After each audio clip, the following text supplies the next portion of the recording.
أعوذ بالله من الشيطان الرجيم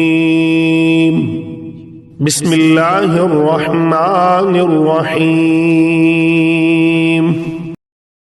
وإذ قال ربك للملائكة إني جاعل في الأرض خليفة قالوا أتجعل فيها من يفسد فيها ويسفك الدماء ونحن نسبح بحمدك ونقدس لك قال إني أعلم ما لا تعلمون۔ اور جب تیرے رب نے فرشتوں سے کہا کہ میں زمین میں خلیفہ بنانے والا ہوں تو انہوں نے کہا ایسے شخص کو کیوں پیدا کرتا ہے جو زمین میں فساد کرے اور خون بہائے، اور ہم تیری تسبیح، حمد اور پاکیزگی بیان کرنے والے ہیں۔ اللہ تعالیٰ نے فرمایا جو میں جانتا ہوں تم نہیں جانتے۔ پھر اوپر کے رکوع میں بندگی رب کی دعوت اس بنیاد پر دی گئی تھی کہ وہ تمہارا خالق ہے، پروردگار ہے، اسی کے قبضہ قدرت میں تمہاری زندگی و موت ہے، اور جس کائنات میں تم رہتے ہو اس کا مالک و مدبر وہی ہے، لہذا اس کی بندگی کے سوا تمہارے لیے اور کوئی دوسرا طریقہ صحیح نہیں ہو سکتا۔ اب اس رکوع میں وہی دعوت اس بنیاد پر دی جا رہی ہے کہ اس دنیا میں تم کو خدا نے اپنا خلیفہ بنایا ہے۔ خلیفہ ہونے کی حیثیت سے تمہارا فرض صرف اتنا ہی نہیں ہے کہ اس کی بندگی کرو، بلکہ یہ بھی ہے کہ اس کی بھیجی ہوئی ہدایت کے مطابق کام کرو۔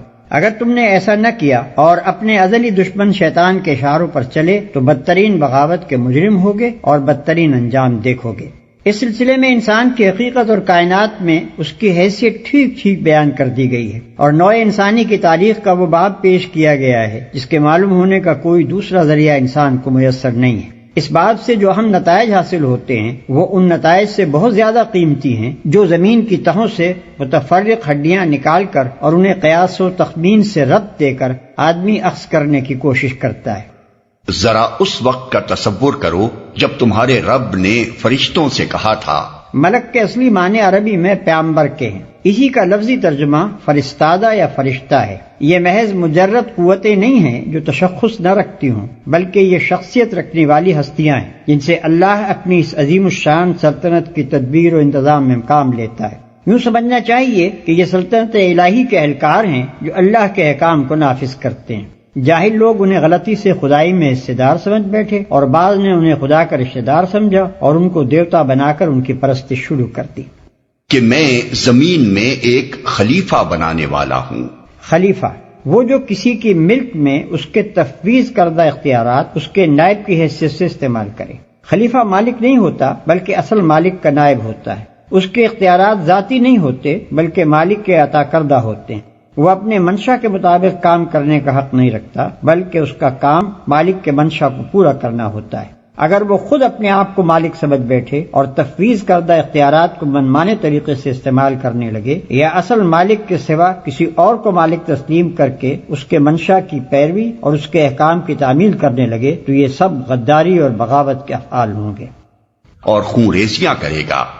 یہ فرشتوں کا اعتراض نہ تھا بلکہ استفہام تھا۔ فرشتوں کی کیا مجال کہ خدا کی کسی تجویز پر اعتراض کریں؟ وہ خلیفہ کے لفظ سے یہ تو سمجھ گئے تھے کہ اس زیر تجویز مخلوق کو زمین میں کچھ اختیارات سپرد کیے جانے والے ہیں، مگر یہ بات ان کی سمجھ میں نہیں آتی تھی کہ سلطنت کائنات کے اس نظام میں کسی با اختیار مخلوق کی گنجائش کیسے ہو سکتی ہے، اور اگر کسی کی طرف کچھ ذرا سے بھی اختیارات منتقل کر دیے جائیں تو سلطنت کے جس حصے میں بھی ایسا کیا جائے گا وہاں کا انتظام خرابی سے کیسے بچ جائے گا۔ اسی بات کو وہ سمجھنا چاہتے تھے۔ آپ کی حمد و ثنا کے ساتھ تسبیح اور آپ کے لیے تقدیس تو ہم کر ہی رہے ہیں۔ اس فقرے سے فرشتوں کا مدعا یہ نہ تھا کہ خلافت ہمیں دی جائے، ہم اس کے مستحق ہیں، بلکہ ان کا مطلب یہ تھا کہ حضور کے فرامین کی تعمیل ہو رہی ہے، آپ کے احکام بجا لانے میں ہم پوری طرح سرگرم ہیں، مرضی مبارک کے مطابق سارا جہان پاک صاف رکھا جاتا ہے، اور اس کے ساتھ آپ کی حمد و ثنا اور آپ کی تسبیح و تقدیس بھی ہم خدام ادب کر رہے ہیں۔ اب کمی کس چیز کی ہے کہ اس کے لیے خلیفہ کی ضرورت ہو؟ ہم اس کی مصلحت نہیں سمجھ سکے۔ تسبیح کا لفظ ذو معنین ہے، اس کے معنی پاکی بیان کرنے کے بھی ہیں اور سرگرمی کے ساتھ کام اور انہماک کے ساتھ صحیح کرنے کے بھی۔ اسی طرح تقدیس کے بھی دو معنی ہیں، ایک تقدس کا اظہار و بیان، دوسرے پاک کرنا۔ فرمایا میں جانتا ہوں جو کچھ تم نہیں جانتے۔ یہ فرشتوں کے دوسرے شبے کا جواب ہے۔ یعنی فرمایا کہ خلیفہ مقرر کرنے کی ضرورت و مصلحت میں جانتا ہوں، تم اسے نہیں سمجھ سکتے۔ اپنی جن خدمات کا تم ذکر کر رہے ہو وہ کافی نہیں ہے، بلکہ ان سے بڑھ کر کچھ مطلوب ہے۔ اسی لیے زمین میں ایک ایسی مخلوق پیدا کرنے کا ارادہ کیا گیا ہے جس کی طرف کچھ اختیارات منتقل کیے جائیں۔ وعلم آدم الأسماء كلها ثم عرضهم على الملائكة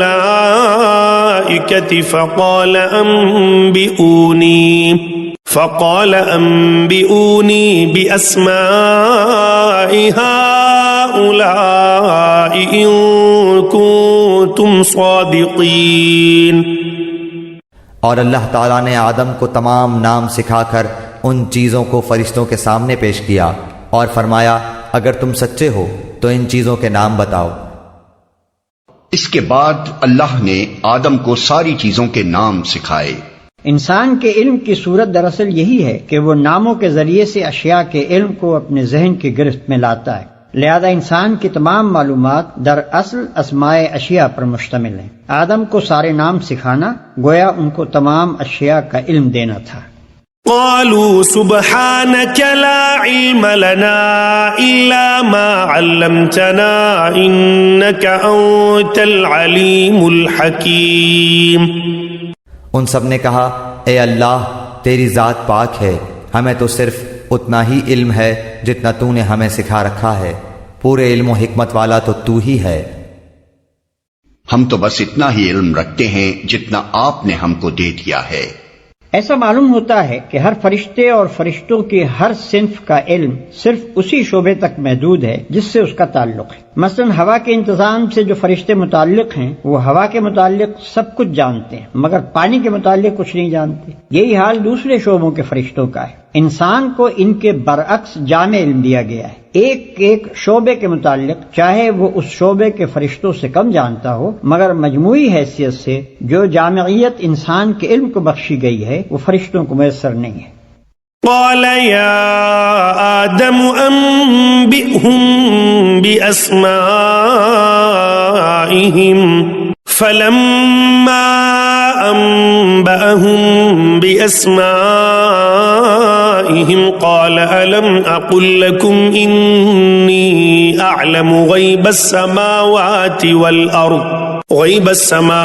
والأرض وأعلم ما تبدون وما كنتم تكتمون۔ اللہ تعالیٰ نے حضرت آدم علیہ السلام سے فرمایا تم ان کے نام بتا دو۔ جب انہوں نے بتا دیے تو فرمایا کہ کیا میں نے تمہیں پہلے ہی نہ کہا تھا کہ زمین اور آسمانوں کا غیب میں ہی جانتا ہوں، اور میرے علم میں ہے جو تم ظاہر کر رہے ہو اور جو تم چھپاتے تھے۔ یہ مظاہرہ فرشتوں کے پہلے شبے کا جواب تھا۔ گویا اس طریقے سے اللہ تعالیٰ نے انہیں بتا دیا کہ میں آدم کو صرف اختیارات ہی نہیں دے رہا ہوں بلکہ علم بھی دے رہا ہوں۔ اس کے تقرر سے فساد کا جو اندیشہ تمہیں ہوا وہ اس معاملے کا صرف ایک پہلو ہے، دوسرا پہلو اصلاح کا بھی ہے، اور وہ فساد کے پہلو سے زیادہ وزنی اور زیادہ بیش قیمت ہے۔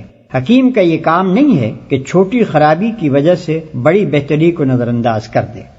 وَإِذْ قُلْنَا لِلْمَلَائِكَةِ اسْجُدُوا لِآدَمَ فَسَجَدُوا إِلَّا إِبْلِيسَ أَبَى وَاسْتَكْبَرَ وَكَانَ مِنَ الْكَافِرِينَ۔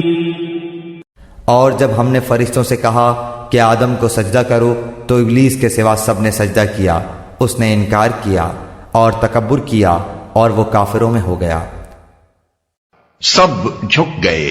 اس کا مطلب یہ ہے کہ زمین اور اس سے تعلق رکھنے والے طبقہ کائنات میں جس قدر فرشتے معمور ہیں ان سب کو انسان کے لیے مطیع و مسخر ہو جانے کا حکم دیا گیا۔ چونکہ اس علاقے میں اللہ کے حکم سے انسان خلیفہ بنایا جا رہا تھا، اس لیے فرمان جاری ہوا کہ صحیح یا غلط جس کام میں بھی انسان اپنے ان اختیارات کو جو ہم اسے عطا کر رہے ہیں استعمال کرنا چاہے اور ہم اپنی مشیت کے تحت اسے ایسا کر لینے کا موقع دے دیں تو تمہارا فرض ہے کہ تم میں سے جس کے دائرہ عمل سے وہ کام متعلق ہو وہ اپنے دائرے کی حد تک اس کا ساتھ دے۔ وہ چوری کرنا چاہے یا نماز پڑھنے کا ارادہ کرے، نیکی کرنا چاہے یا بدی کے ارتکاب کے لیے جائے، دونوں صورتوں میں جب تک ہم اسے اس کی پسند کے مطابق عمل کرنے کا عزم دے رہے ہیں تمہیں اس کے لیے سازگاری کرنی ہوگی۔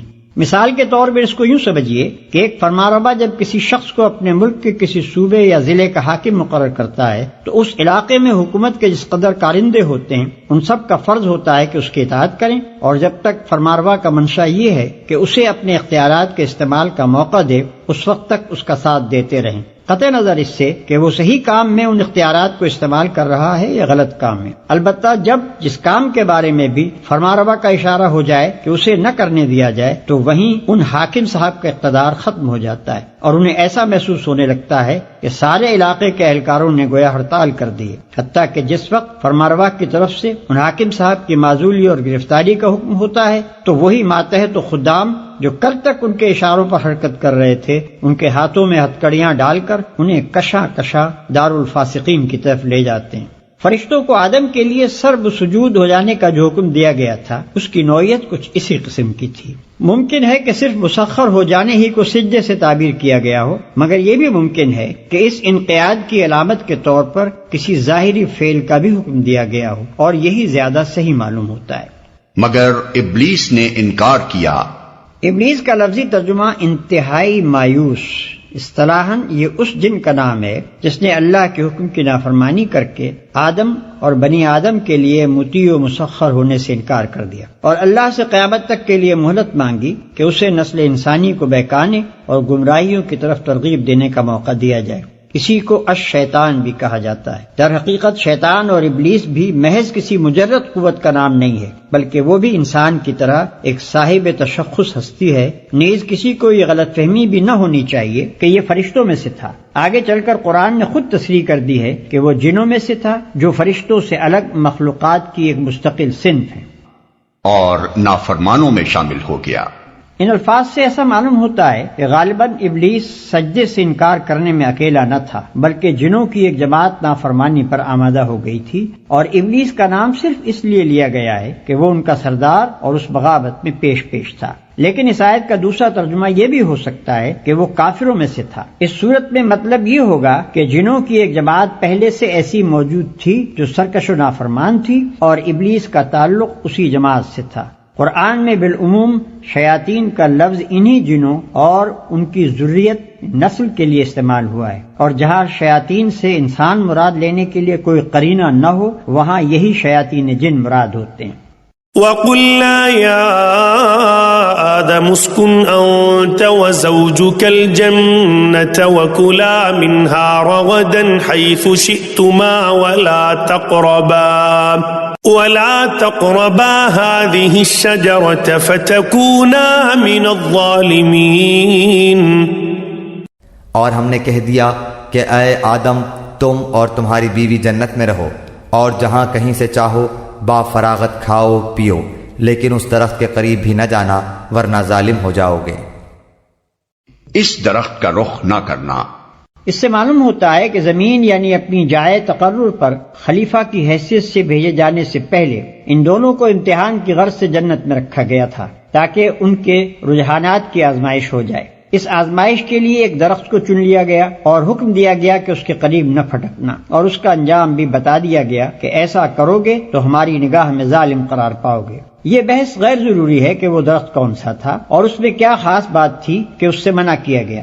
منع کرنے کی وجہ یہ نہ تھی کہ اس درخت کی خاصیت میں کوئی خرابی تھی اور اس سے آدم و حوا کو نقصان پہنچنے کا خطرہ تھا، اصل غرض اس بات کی آزمائش تھی کہ یہ شیطان کی ترغیبات کے مقابلے میں کس حد تک حکم کی پیروی پر قائم رہتے ہیں۔ اس مقصد کے لیے کسی ایک چیز کا منتخب کر لینا کافی تھا، اسی لیے اللہ نے درخت کے نام اور اس کی خاصیت کا کوئی ذکر نہیں فرمایا۔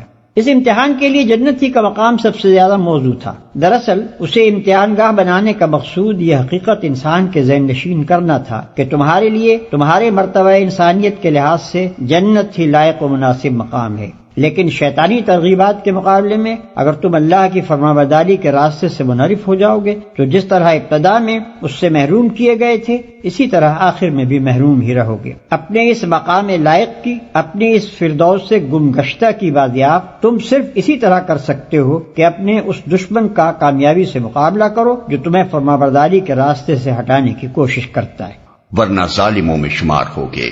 ظالم کا لفظ نہایت معنی خیز ہے۔ ظلم در اصل حق تلفی کو کہتے ہیں۔ ظالم وہ ہے جو کسی کا حق تلف کرے۔ جو شخص خدا کی نافرمانی کرتا ہے وہ در حقیقت 3 بڑے بنیادی حقوق تلف کرتا ہے۔ اولاً خدا کا حق، کیونکہ وہ اس کا مستحق ہے کہ اس کی فرما برداری کی جائے۔ ثانیاً ان تمام چیزوں کے حقوق جن کو اس نے اس نافرمانی کے ارتکاب میں استعمال کیا، اس کے اعضائے جسمانی، اس کے قوائے نفس، اس کے ہم معاشرت انسان، وہ فرشتے جو اس کے ارادے کی تکمیل کا انتظام کرتے ہیں، اور وہ اشیاء جو اس کام میں استعمال ہوتی ہیں۔ ان سب کا اس پر یہ حق تھا کہ وہ صرف ان کے مالک ہی کی مرضی کے مطابق ان پر اپنے اختیارات استعمال کرے، مگر جب اس کی مرضی کے خلاف اس نے ان پر اختیارات استعمال کیے تو در حقیقت ان پر ظلم کیا۔ ثالثاً خود اپنا حق، کیونکہ اس پر اس کی ذات کا یہ حق ہے کہ وہ اسے تباہی سے بچائے، مگر نافرمانی کر کے جب وہ اپنے آپ کو اللہ کی سزا کا مستحق بناتا ہے تو دراصل اپنی ذات پر ظلم کرتا ہے۔ انہی وجوہ سے قرآن میں جگہ جگہ گناہ کے لیے ظلم اور گناہگار کے لیے ظالم کی اصطلاح استعمال کی گئی ہے۔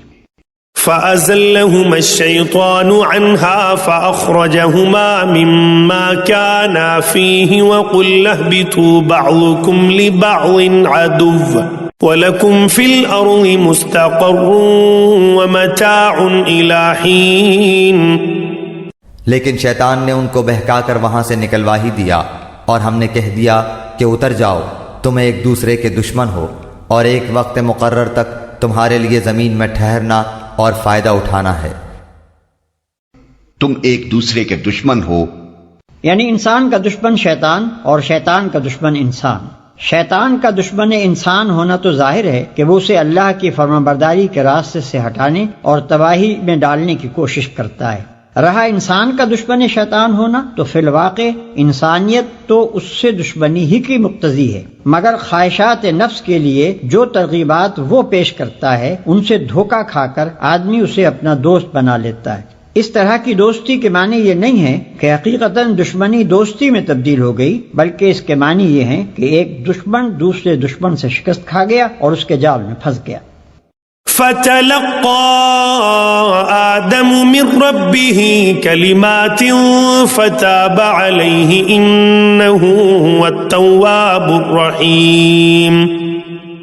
حضرت آدم علیہ السلام نے اپنے رب سے چند باتیں سیکھ لیں، اور اللہ تعالیٰ نے ان کی توبہ قبول فرمائی۔ بے شک وہی توبہ قبول کرنے والا اور رحم کرنے والا ہے۔ اس وقت آدم نے اپنے رب سے چند کلمات سیکھ کر توبہ کی۔ یعنی آدم کو جب اپنے قصور کا احساس ہوا اور انہوں نے نافرمانی سے پھر فرما برداری کی طرف رجوع کرنا چاہا، اور ان کے دل میں یہ خواہش پیدا ہوئی کہ اپنے رب سے اپنی خطا معاف کرائیں، تو انہیں وہ الفاظ نہ ملتے تھے جن کے ساتھ وہ خطا بخشی کے لیے دعا کر سکتے۔ اللہ نے ان کے حال پر رحم فرما کر وہ الفاظ بتا دیے۔ توبہ کے اصل معنی رجوع کرنے اور پلٹنے کے ہیں۔ بندے کی طرف سے توبہ کے معنی یہ ہیں کہ وہ سرکشی سے باز آ گیا، طریق بندگی کی طرف پلٹ آیا، اور خدا کی طرف سے توبہ کے معنی یہ ہیں کہ وہ اپنے شرمسار غلام کی طرف رحمت کے ساتھ متوجہ ہو گیا، پھر سے نظر عنایت اس کی طرف مائل ہو گئی، کیونکہ وہ بڑا معاف کرنے والا اور رحم فرمانے والا ہے۔ قرآن اس نظریے کی تردید کرتا ہے کہ گناہ کے نتائج لازمی ہیں اور وہ بہرحال انسان کو بھگتنے ہی ہوں گے۔ یہ انسان کے اپنے خود ساختہ گمراہ کن نظریات میں سے ایک بڑا گمراہ کن نظریہ ہے، کیونکہ جو شخص ایک مرتبہ گناہ گارانہ زندگی میں مبتلا ہو گیا اس کو یہ نظریہ ہمیشہ کے لیے مایوس کر دیتا ہے، اور اگر اپنی غلطی پر متنبہ ہونے کے بعد وہ سابق کی تلافی اور آئندہ کے لیے اصلاح کرنا چاہے تو یہ اس سے کہتا ہے کہ تیرے بچنے کی اب کوئی امید نہیں، جو کچھ تو کر چکا ہے اس کے نتائج بہرحال تیری جان کے لاگو ہی رہیں گے۔ قرآن اس کے برعکس یہ بتاتا ہے کہ بھلائی کی جزا اور برائی کی سزا دینا بالکل اللہ کے اختیار میں ہے۔ تمہیں جس بھلائی پر انعام ملتا ہے وہ تمہاری بھلائی کا طبیعی نتیجہ نہیں ہے، بلکہ اللہ کا فضل ہے، چاہے عنایت فرمائے چاہے نہ فرمائے۔ اسی طرح جس برائی پر تمہیں سزا ملتی ہے وہ بھی برائی کا طبیعی نتیجہ نہیں ہے کہ لازماً مترتب ہو کر ہی رہے، بلکہ اللہ پورا اختیار رکھتا ہے کہ چاہے معاف کر دے اور چاہے سزا دے دے۔ البتہ اللہ کا فضل اور اس کی رحمت اس کی حکمت کے ساتھ ہم رشتہ ہے۔ وہ چونکہ حکیم ہے اس لیے اپنے اختیارات کو اندھا دھند استعمال نہیں کرتا۔ جب کسی بھلائی پر انعام دیتا ہے تو یہ دیکھ کر ایسا کرتا ہے کہ بندے نے سچی نیت کے ساتھ اس کی رضا کے لیے بھلائی کی تھی، اور جس بھلائی کو رد کر دیتا ہے اسے اس بنا پر رد کرتا ہے کہ اس کی ظاہری شکل بھلے کام کی سی تھی مگر اندر اپنے رب کی رضاجوئی کا خالص جذبہ نہ تھا، اسی طرح وہ سزا اس قصور پر دیتا ہے جو باغیانہ جسارت کے ساتھ کیا جائے اور جس کے پیچھے شرمساری کے بجائے مزید ارتکاب جرم کی خواہش موجود ہو، اور اپنی رحمت سے معافی اس قصور پر دیتا ہے جس کے بعد بندہ اپنے کیے پر شرمندہ اور آئندہ کے لیے اپنی اصلاح پر آمادہ ہو۔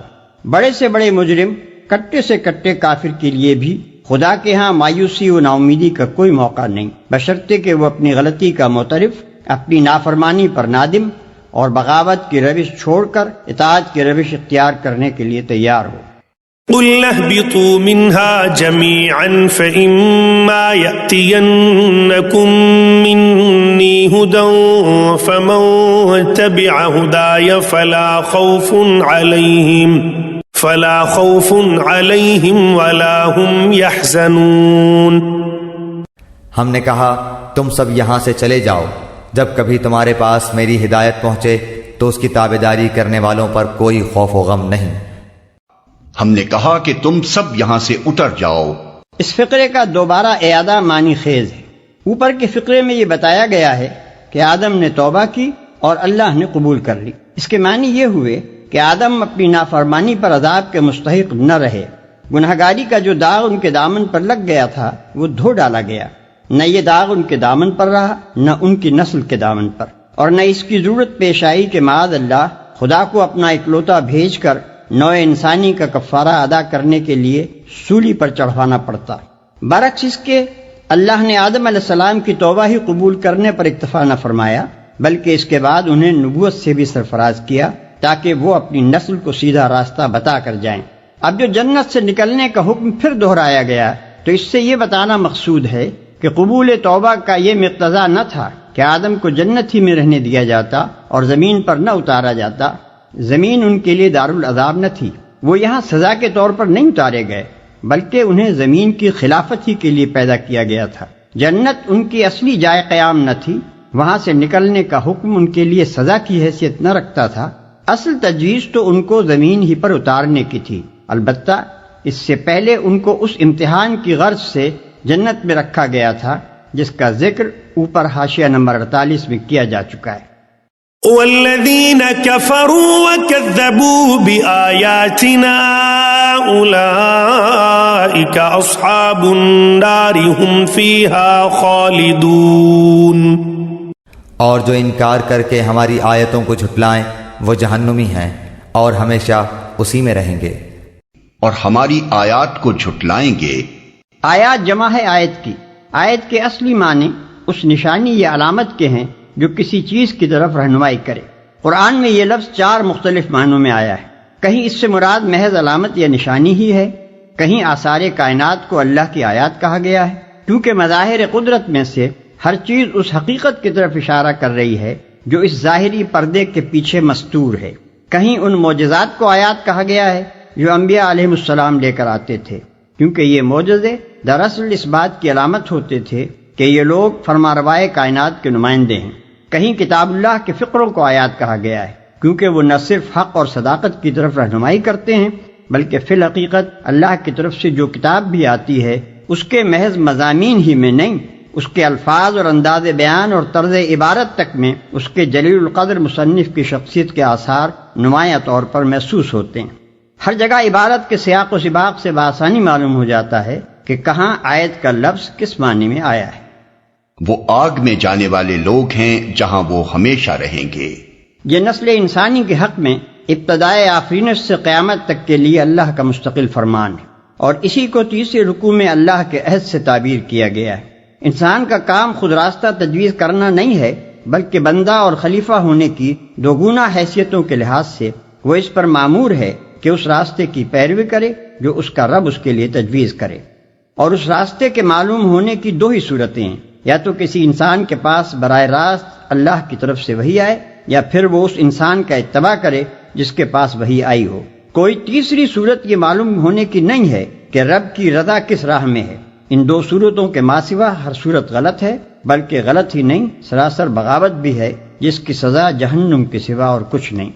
قرآن مجید میں آدم کی پیدائش اور نوع انسانی کی ابتدا کا یہ قصہ 7 مقامات پر آیا ہے، جن میں سے پہلا مقام یہ ہے اور باقی مقامات حسب ذیل ہیں۔ الاعراف رکوع 2، الحجر رکوع 3، بنی اسرائیل رکوع 7، الکہف رکوع 7، طٰہٰ رکوع 7، صاد رکوع 5۔ بائبل کی کتاب پیدائش باب اول، دوم و سوم میں بھی یہ قصہ بیان ہوا ہے، لیکن دونوں کا مقابلہ کرنے سے ہر صاحب نظر انسان محسوس کر سکتا ہے کہ دونوں کتابوں میں کیا فرق ہے۔ آدم علیہ السلام کی تخلیق کے وقت اللہ اور فرشتوں کی گفتگو کا ذکر تلمود میں بھی آیا ہے، مگر وہ بھی اس معنوی روح سے خالی ہے جو قرآن کے بیان کردہ قصے میں پائی جاتی ہے، بلکہ اس میں یہ لطیفہ بھی پایا جاتا ہے کہ جب فرشتوں نے اللہ سے پوچھا انسانوں کو آخر کیوں پیدا کیا جا رہا ہے، تو اللہ تعالیٰ نے جواب دیا تاکہ ان میں نیک لوگ پیدا ہوں۔ بد لوگوں کا ذکر اللہ نے نہیں کیا، ورنہ فرشتے انسان کی تخلیق کی منظوری نہ دیتے۔